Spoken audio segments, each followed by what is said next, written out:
సంవత్సరాల తరబడి ఎన్ని మందులు వాడినా మీ మోకాల నొప్పులు తగ్గట్లేదా? ప్రాణ పెయిన్ క్లినిక్ లో అత్యాధునిక చికిత్స. Welcome to our channel. నేను మీ నవీన్. ప్రస్తుతం మనతో సీనియర్ జర్నలిస్ట్ విజయ్ గారు ఉన్నారు. హాయ్ సార్, నమస్తే అండి. నమస్తే నవీన్.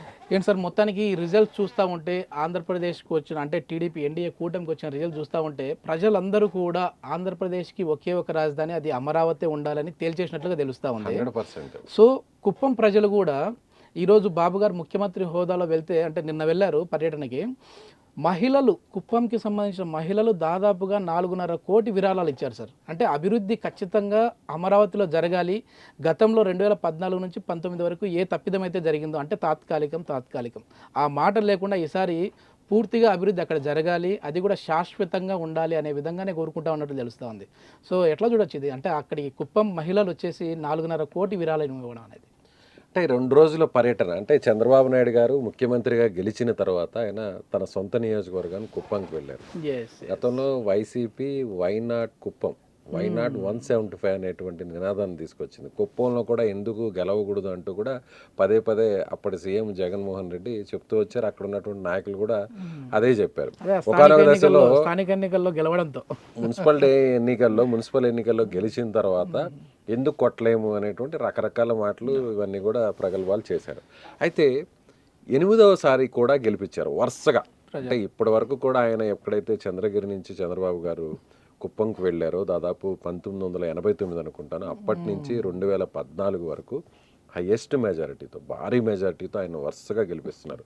కనీసం ఆయన నామినేషన్ టైంకి కూడా ఆయన వెళ్ళే పరిస్థితి లేదు.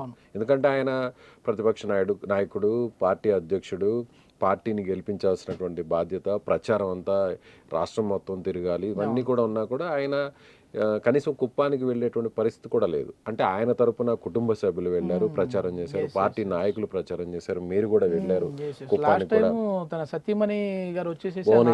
భువనేశ్వర్ గారు వచ్చారు.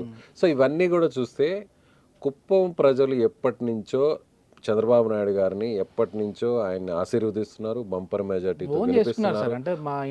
100%. ఆయన పదే చెప్పారు. ఈ 2 రోజుల పర్యటనలో కూడా ఆయన ఏం చెప్పారంటే, ఫస్ట్ ప్రయారిటీ నాకు రాష్ట్రం అంతా ఒక ఎత్తు అయితే, అమరావతి ఒక ఎత్తు అయితే, కుప్పం కూడా అదే స్థాయిలో నాకు హై ప్రయారిటీ అనేటువంటి విషయాన్ని ఆయన చెప్పారు. అయితే ఈ పర్యటనలో అక్కడ ఎవరైతే కష్టపడి పనిచేసినటువంటి నాయకులు, కార్యకర్తలు ఉన్నారో వారితో మీట్ అయ్యారు, ప్రజలతో మీట్ అయ్యారు. ఆ టైంలో కూడా ఎక్కడ కూడా బారికేడ్స్ పెట్టొద్దు, ఎక్కడ కూడా హడ్డిల్స్ పెట్టొద్దు, నేరుగా పబ్లిక్ వచ్చి నన్ను కలిసే విధంగా కూడా చర్యలు తీసుకోండి అంటూ కూడా ఆయన గతంలో క్లియర్ కట్గా ఇన్స్ట్రక్షన్స్ ఇచ్చారు. ఈసారి కూడా గట్టిగా అదే ఇచ్చారు. అయితే ఇక్కడ వరాల జల్లు కురిపించారు. ఎలా అంటే ఫస్ట్ నుంచి కూడా ఆయన చెప్పడం జరిగింది, ఈసారి కుప్పంకి ఖచ్చితంగా ఎయిర్పోర్ట్ తీసుకొస్తాను, కార్గో విమానాలు వస్తాయి. ఎందుకంటే కుప్పంలో అక్కడ పండ్ల తోటలు, అలాగే పూల తోటలు కూడా ఎక్కువ. ఎక్కడ పండించేటువంటి పూలకు చాలా డిమాండ్స్ ఉంది. చుట్టుపక్కల ఉన్నటువంటి నియోజకవర్గాల్లో కూడా మామిడి పండ్లు కావచ్చు, లేదంటే దానిమ్మ పళ్ళు కావచ్చు, ఇలా రకరకాల పండ్లన్నీ కూడా భారీ స్థాయిలో అక్కడ దిగుమతి ఉంటుంది. అయితే వీటిని సరైనటువంటి ప్రాంతాలకు తీసుకువెళ్ళడానికి, లేదా దగ్గరున్నటువంటి ఏదో కాస్త దూరంగా ఉన్నటువంటి చెన్నై ఎయిర్పోర్ట్ కన్నా వెళ్ళాలి, లేదంటే బెంగళూరులో ఉన్నటువంటి ఎయిర్పోర్ట్ కన్నా వెళ్ళాలి. కానీ అక్కడే కుప్పంలోనే ఒక ఎయిర్పోర్ట్ లాంటిది ఏర్పాటు చేస్తే, కార్గో విమానాల సర్వీసులు కానీ స్టార్ట్ అయితే, అక్కడ పండించేటువంటి ఆ పంటలకు, పూలు కావచ్చు, పండ్లు కావచ్చు, వీటన్నిటినీ కూడా సరైనటువంటి టైంలో, ఇన్ టైంలో తీసుకువెళ్ళి సరైనటువంటి ధరకు అమ్ముకునే ఫెసిలిటీ అక్కడ వస్తుంది. కాబట్టి చంద్రబాబు గారు మంచి మెజారిటీతో గెలిచారు. కూటమి ఎవరు ఊహించని విధంగా భారీ మెజారిటీతో గెలిచింది. సో అనుకున్న స్థాయిలో, అందులో కేంద్ర విమానయాన శాఖ మంత్రిగా మన తెలుగు వ్యక్తి, మన రామ్మోహన్ నాయుడు గారు, శ్రీకాకుళం ఎంపీగా ఉన్న ఆయన మంత్రి అయ్యారు. ఇప్పుడు మనం ఏది అడిగినా కూడా ఇచ్చే పరిస్థితిలో కేంద్రం ఉంది. మన బలం కూడా అదే స్థాయిలో ఇప్పుడు కేంద్రంలో ఉంది. కాబట్టి మన అవసరం కూడా వారికి ఉంది. కాబట్టి ఖచ్చితంగా కుప్పానికైతే మాత్రం చంద్రబాబు గారు ఏ హామీలు ఇచ్చారో ఆ హామీలన్నీ కూడా నెరవేరుతాయి. ఖచ్చితంగా ఎయిర్పోర్ట్ కూడా వస్తుంది అనేటువంటి నమ్మకం అయితే అందరికీ ఉంది. అయితే 100% నుంచే సార్ స్టార్ట్ చేసింది. అంటే ట్రయల్ వర్షన్ తీసుకున్నారు కదా, సో అది కూడా కుప్పం నుంచే చేశారు. ఎస్, అంటే కుప్పానికి నీటి సరఫరా, అంటే అక్కడ పంటలు, ఆరుతడి పంటలు ఉంటాయి. అక్కడ పడేటువంటి వర్షాన్ని ఆధారం చేసుకొని అక్కడ పూల తోటలు కావచ్చు, లేదంటే పండ్ల తోటలు, ఇవన్నీ కూడా వస్తుంటాయి. అయితే అక్కడ ఉన్న క్లైమేట్కి సరైనటువంటి నీళ్ళ సదుపాయం కానీ కల్పిస్తే భారీ స్థాయిలో పంటలు పండుతాయి. ఎవరు ఊహించిన విధంగా అక్కడంతా కూడా హార్టికల్చర్ డెవలప్ అవుతుంది. దాన్ని ముందుగానే పసిగట్టినటువంటి చంద్రబాబు నాయుడు గారు, ఆయన 1994-99 ఆ టైంలో ముఖ్యమంత్రిగా ఉన్న టైంలో ఏపీనంతా కూడా ఉమ్మడి ఏపీనంతా ఏ విధంగా డెవలప్ చేశారో ఎవరు ఊహించిన విధంగా కుప్పాన్ని అదే విధంగా డెవలప్ చేశారు. అక్కడ యూనివర్సిటీస్ని తీసుకొచ్చారు, మెడికల్ కాలేజీలు తీసుకొచ్చారు, డిగ్రీ కాలేజీలు, ఎవరు ఎక్స్పెక్ట్ చేయని విధంగా దాన్ని మున్సిపాలిటీగా అప్గ్రేడ్ చేశారు. అదే స్థాయిలో అక్కడ వాటర్కి సంబంధించి ఏ విధంగా వాటర్ని తీసుకురావాలి అనేటువంటి ఆలోచన చేశారు. ఆయన అప్పుడు డ్రిప్ ఇరిగేషన్ సిస్టమ్ తీసుకొచ్చారు. అప్పట్లో అందరూ కూడా అసలు ఏంటి డ్రిప్ ఇరిగేషన్ అంటే ఏంటి, అసలు నీళ్లు లేవు, ఒక్కొక్క నీటి బిందువుల ద్వారాలో బిందు సేద్యం చేయడం ఏంటి, ఆ బిందువుల ద్వారా ఎలా సేద్యం చేస్తారు, వ్యవసాయం చేస్తారంటే ఒక పైప్ లైన్ తీసుకొచ్చి డ్రిప్ ఇరిగేషన్ సిస్టమ్ చేయొచ్చు అని పైలట్ ప్రాజెక్ట్ని ముందుగా పెట్టింది కుప్పంలో. సో ఇప్పటికీ కూడా దాదాపు 2 దశాబ్దాలు అవుతుంది. ఖచ్చితంగా అప్పుడు రాష్ట్రపతిగా ఉన్న అబ్దుల్ కలాం గారిని తీసుకొచ్చారు ఆ ప్రోగ్రామ్ని స్టార్ట్ చేయడం కోసం, ఇనాగ్రేట్ చేయడం కోసం. సో ఇప్పటికీ కూడా అక్కడ పంటలన్నీ కూడా చంద్రబాబు గారు ఏ సిస్టమ్ని అయితే ఆయన అక్కడ ఇంప్లిమెంట్ చేశారో అదే సిస్టంతో ఎవ్వరు ఊహించిన విధంగా కూడా అక్కడ పంటలు పండుతున్నాయి. అదే స్థాయిలో వాటికి మంచి గిట్టుబాటు ధరను కల్పించాలి, మార్కెటింగ్ వ్యవస్థను ఏర్పాటు చేయాలనేటువంటి ఉద్దేశంతో ఆయన ఎయిర్పోర్ట్ని తీసుకొచ్చేటువంటి ప్రయత్నం చేస్తున్నారు. అదే స్థాయిలో అక్కడ వరాల జల్లు కూడా కురిపించారు. నియోజకవర్గంలో ఉన్న ప్రతి పంచాయతీలో, ప్రతి గ్రామంలో ఏదైతే సమస్యలు ఉన్నాయో, డ్రింకింగ్ వాటర్ సమస్య కావచ్చు, లేదంటే డ్రైనేజ్ వాటర్ ప్రాబ్లం కావచ్చు, లేదంటే రోడ్స్ కావచ్చు, స్ట్రీట్ లైట్స్ కావచ్చు, గత 5 ఏళ్ల హయాంలో పట్టించుకోలేదు, మొత్తం నియోజకవర్గాన్ని గాలికి వదిలేశారని అక్కడ ఉన్నటువంటి ప్రజలు, నాయకులందరూ కూడా చంద్రబాబు గారి దృష్టికి తీసుకొస్తే ఆయన ఒకటే మాట అన్నారు, కొన్ని నెలల్లోనే ప్రతి సమస్యని పరిష్కరిస్తాం, అలాగే మీరు కోరినట్లుగా గతంలో మేము ఇచ్చినట్టుగా అన్ని హామీలను కూడా నెరవేరుస్తామంటూ ఆయన వరాల జల్లు కురిపించారు. అయితే అక్కడ ప్రజలు ఆయనకి తిరిగి రిటర్న్ గిఫ్ట్ ఇచ్చారు. అంటే ఎలా అంటే అమరావతి నిర్మాణం కోసం చంద్రబాబు గారు కంకణబద్దులై ఉన్నారు. 2014-19లో ఆయన ఎంత కష్టపడ్డారో, రాష్ట్ర విభజన జరిగిన తర్వాత కనీసం మనకి రాజధాని లేనటువంటి సమయంలో, కనీసం మనం కూర్చోవడానికి ఒక కుర్చీ కూడా లేనటువంటి సమయంలో నేరుగా ఆయన వెహికల్లోనే ఉండి, తన వెహికల్లోనే ఉండి ఆ వెహికల్ నుంచే పరిపాలన కొనసాగించినటువంటి పరిస్థితి. మనకి ఉమ్మడి రాజధానిగా హైదరాబాదు 10 ఏళ్ళు ఉన్నప్పటికీ కూడా వద్దు, మనం కొత్త నగరాన్ని, కొత్త రాజధానిని ఏర్పాటు చేసుకోవాలి, ఇంకా హైదరాబాద్ మీద ఆధారపడకూడదు అంటూ కూడా ఆయన కట్టుబట్టలతో మనం బయటకు వస్తే ఎలా అంటారు, చెట్టు కింద కుర్చేసుకుని కూడా పాలన చేసినటువంటి పరిస్థితి. అయితే ఆ తర్వాత ఆయన అమరావతిని డిజైన్ చేయడం, ఎవరు ప్రపంచంలో ఎక్కడ ఊహించిన విధంగా ల్యాండ్ పూలింగ్ చేయడం, దాదాపుగా 34,000 ఎకరాలని ఆయన రైతుల దగ్గర నుంచి సేకరించడం, ఎవరు ఊహించిన విధంగా ఒక ప్రపంచ నగరాన్ని నిర్మించాలనేటువంటి ఉద్దేశంతో ఆయన భారీ ప్లాన్తో రావడం జరిగింది. మళ్ళీ ఒక 5 ఏళ్ళు కంటిన్యూ అయితే అమరావతి ఈరోజు వేరే విధంగా ఉండేదని కూడా అక్కడ అమరావతి ప్రాంత ప్రజలు కూడా, మన ఇద్దరం వెళ్ళినప్పుడు కూడా అక్కడ గ్రౌండ్ రియాలిటీని మనం చూసాం. అయితే ఇప్పుడు ఆయన ఖచ్చితంగా లోటు బడ్జెట్ ఉంది.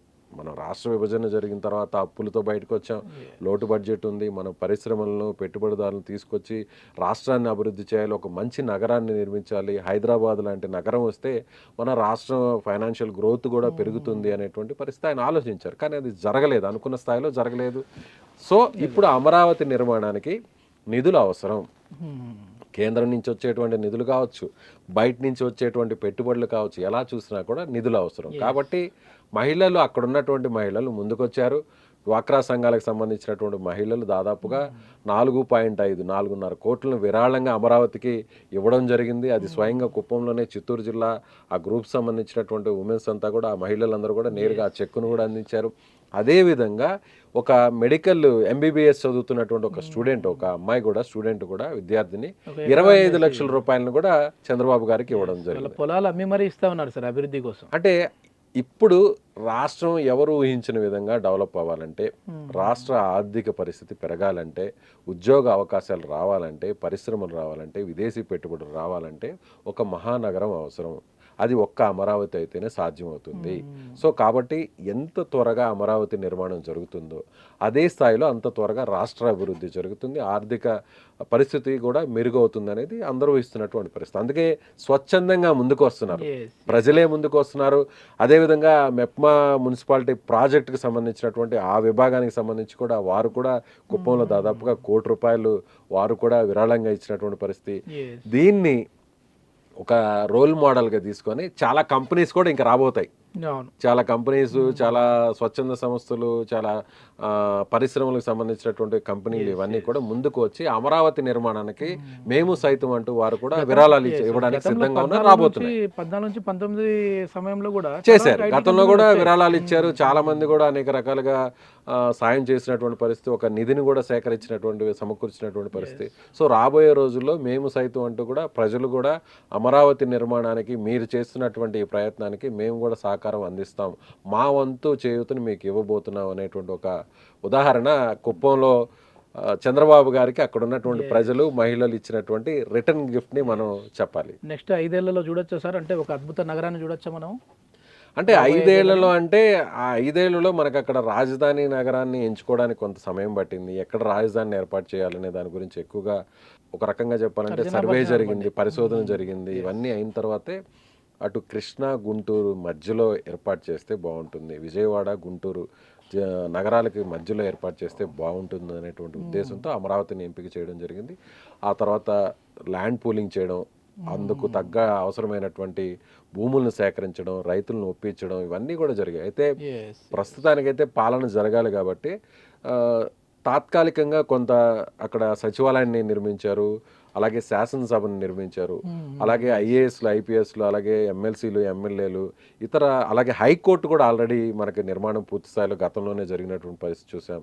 అయితే అనుకున్న స్థాయిలో అదే గవర్నమెంట్ ఒకవేళ వైసీపీ వచ్చింది, వైసీపీ కూడా దాన్నే కంటిన్యూ చేసి ఉంటే ఈరోజు అమరావతి పరిస్థితి, మన రాజధాని పరిస్థితి వేరే విధంగా ఉండేది. ఇప్పటికీ కూడా గతం వరకు కూడా గత 5 ఏళ్ళు కూడా ఏపీకి రాజధాని ఏది అంటే కనీసం విద్యార్థులు కూడా చెప్పలేనటువంటి పరిస్థితి. 3 రాజధానులనే నినాదాన్ని తీసుకొచ్చారు. సో అట్లా అమరావతి వెనక్కి పోయింది. దాదాపుగా అక్కడ ఉన్నటువంటి నిర్మాణాలన్నీ కూడా పూర్తి స్థాయిలో అక్కడ ఆగిపోయి, ఎక్కడ వేసిన గొంగలు ఎక్కడే అన్నట్టు ఆగిపోయింది. అయితే ఇప్పుడు ప్రభుత్వం రావడం, కూటమి ప్రభుత్వం రావడం, మనం చాలా కీలకంగా కేంద్రంలో ఉండడంతో అమరావతికి రాబోయేటువంటి బడ్జెట్లో భారీ స్థాయిలో కేంద్రం నిధులు విడుదల చేయబోతుంది. ఎవరు ఊహించిన విధంగా అమరావతి డెవలప్ అవుతుంది. 5 ఏళ్ళలో కాకపోయినా రాబోయేటువంటి ఒక 10 ఏళ్ళలో అయితే మాత్రం పూర్తి స్థాయిలో, అనుకున్న స్థాయిలో ఒక మహానగరంగా అయితే మాత్రం అమరావతి అయితే ఏర్పడుతుంది. అయితే ఈ 5 ఏళ్ల కాలంలో అయితే కొంత స్థాయిలో అయితే మాత్రం డెవలప్ అవుతుంది ఖచ్చితంగా చెప్పవచ్చు. చూద్దాం సార్, ఎందుకంటే ప్రజలందరూ కూడా స్వచ్ఛందంగా వచ్చి విరాళాలు ఇస్తా ఉన్నారు కాబట్టి మరింత అభివృద్ధి జరగాలని చెప్పి కోరుకుందాం. థ్యాంక్ యూ అండి. Thank you. Right Naveen. Suman టీవీలో మీ పర్సనల్ అండ్ బిజినెస్ ప్రమోషన్స్ కోసం కింది నెంబర్కి కాంటాక్ట్ చేయండి.